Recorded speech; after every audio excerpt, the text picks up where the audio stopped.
Got engaged on November 30th and we're going to tour the venue today. I feel like I owe you guys a full-on life update. If you don't know me, my name is Daisy and I'm almost 4 years sober. I will be in April.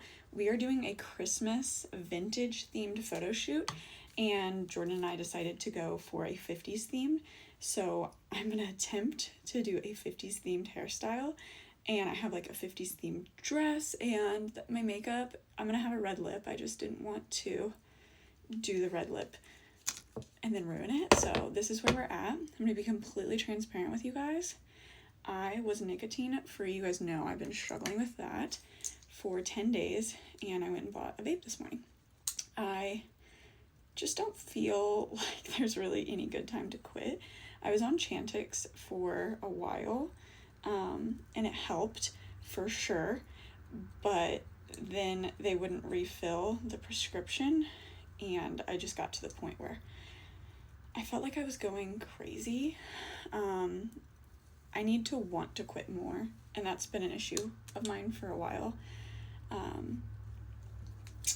So that's the honest truth on that. That's your nicotine quitting update. I was doing really good and I am not doing great now. This was going to be our Christmas cards prior to getting engaged.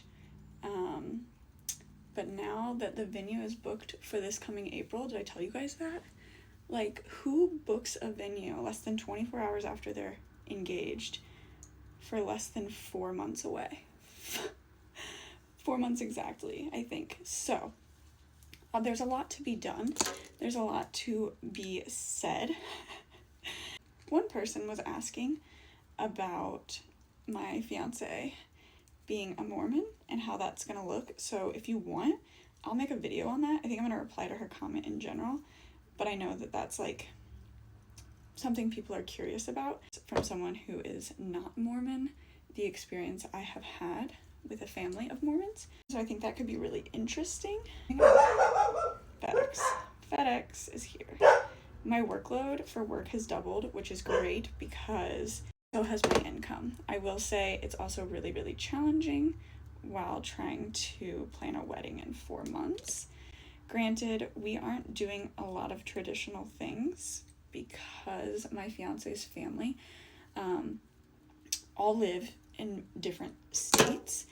My family lives in this state, at least my family that will be invited. So we are trying to narrow down the guest list. Now here's my problem. We booked a 6 hour and we don't want to have a reception. So in lieu of a reception, I had this idea that we would do a wedding weekend. It looks like the people that can get a cheaper flight by not flying back on the exact same day as the wedding stay in town, and we are going to coordinate some kind of wedding get together, and not wedding, but just kind of to celebrate. I have a family reunion every year, and this year it will be over the summer, and it's going to be hosted very close to, what's it called? No, not Yellowstone. Yosemite?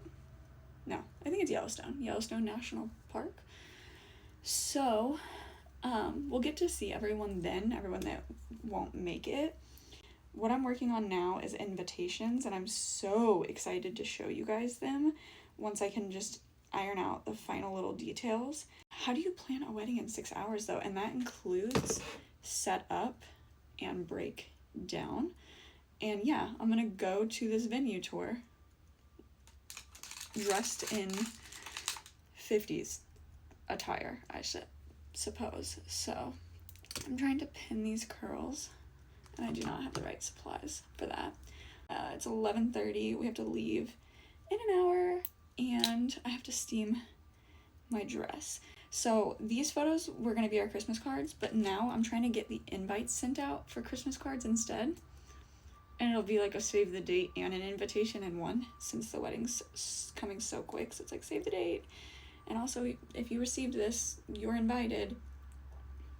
We'll see how that goes. Let me finish this. This is how it turned out. My grandma called me, so I didn't have any time to show you guys the finished result. This is it. I brushed them out, and then they kind of just have done their own thing while driving to the venue location. So